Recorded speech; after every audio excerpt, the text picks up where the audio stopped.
small businesses, working to eliminate the waste and fraud and abuse.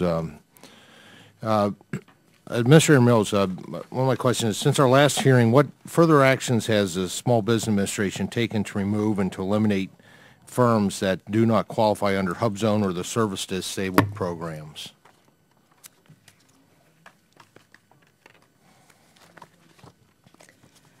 Thank you. We found the last hearing, particularly on service disabled veterans, extremely helpful, and have put in a three-part action plan to address many of the issues that came up. The first action is that we're working on the front end on identification of service-disabled veterans, and there the VA holds the database.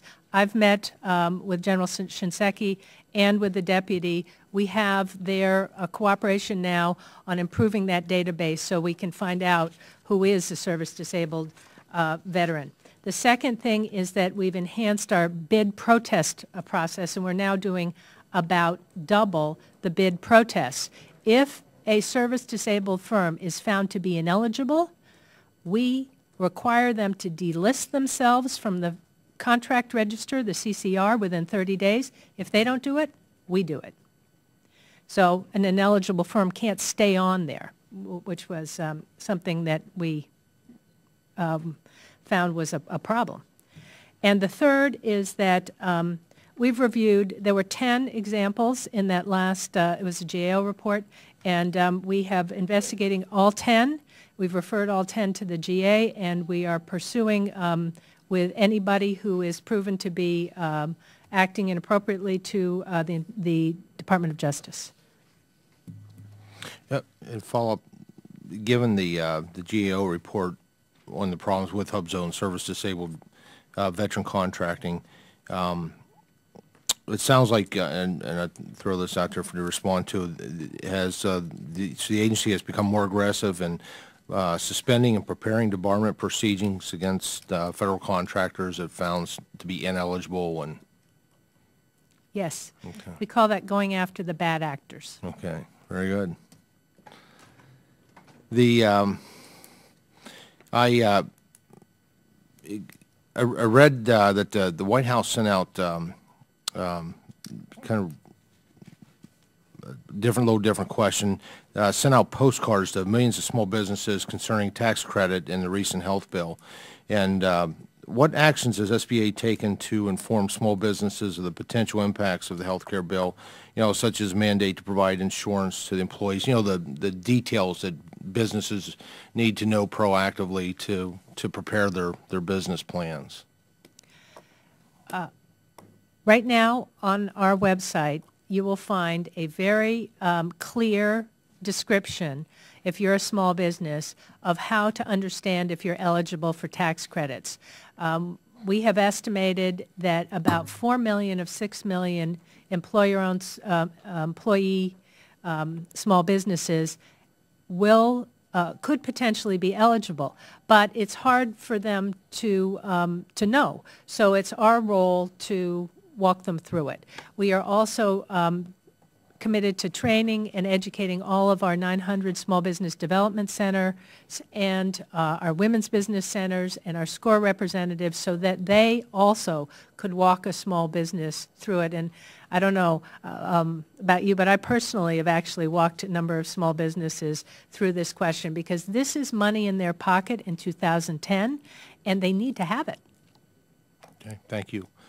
Inspector General, I just want to pursue kind of a previous follow-up on Premier Certified Lenders. What additional oversight do you believe the SBA should take with respect to the PCLs? Well, first and foremost, I think they need to reconsider some of their responses to our audit. I would really like to see them tighten up some of the standards that the PCLs are using as far as underwriting. I do think that that's a problem. Again, I think it's crucial that these on-site reviews be done regularly. I think they are probably being done pretty regularly, but there has to be follow-up and there has to be consequences. And we didn't really see that happening.